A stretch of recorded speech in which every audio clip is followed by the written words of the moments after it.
Welcome to Chemistry Online. Today we're going to work some problems dealing with mole mass conversions. In our first problem here, we are given a number of moles of sodium chloride and we want to calculate the number of atoms that represents. We are going to use two ratios. The mole ratio, that is sodium atoms per sodium chloride, formula unit, and Avogadro's ratio of atoms per mole. The path we're going to use, we're going to start with our given. Our first ratio is going to be Avogadro's, that's number per mole. Our second is our mole ratio, and that will finally give us atoms. For our first ratio, that's numbers per mole, we need mole in our denominator. We'll have formula units of sodium chloride in our numerator, and again this is Avogadro's number per mole. The mole ratio is very simple. It's simply 1 sodium for every sodium chloride. We multiply this out, and we get this as our calculator answer. We're dealing with two significant figures, so we round this to 1.4 times 10 to the 20th. Another problem. Here we have 1 times 10 to the 20th molecules of chlorine, and we want to know the mass of the sample. Well, what we have to do here is simply convert the number of molecules into the number of moles.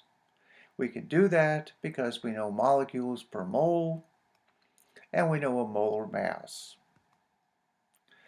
We'll start here with our given, the number per mole. Well, this is just Avogadro's number. 1 mole is 6.02 times 10 to the 23rd molecules. We put molecules in our denominator.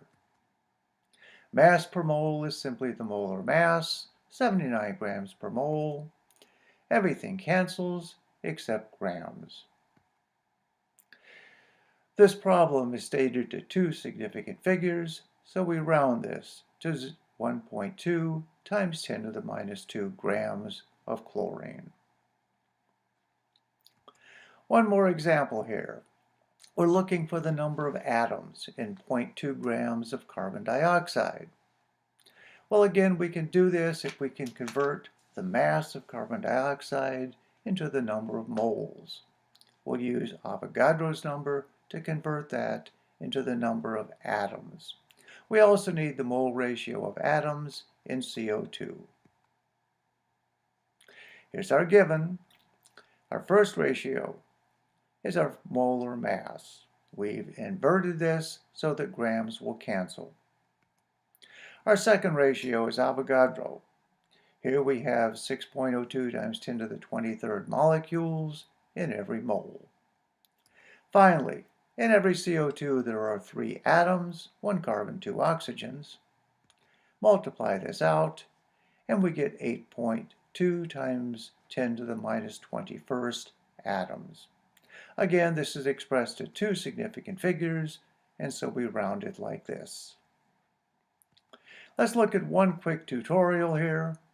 Here we have a sample of an organic compound that contains 4.24 moles of carbon.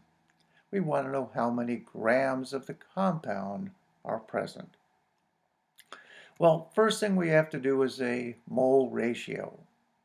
In every mole of our organic compound, there are 2 moles of carbon. Carbon is our given, so that's in our denominator. Going to multiply that by our given, and we get the number of moles of our compound. Finally, multiplying that by our molar mass gives us our mass in grams.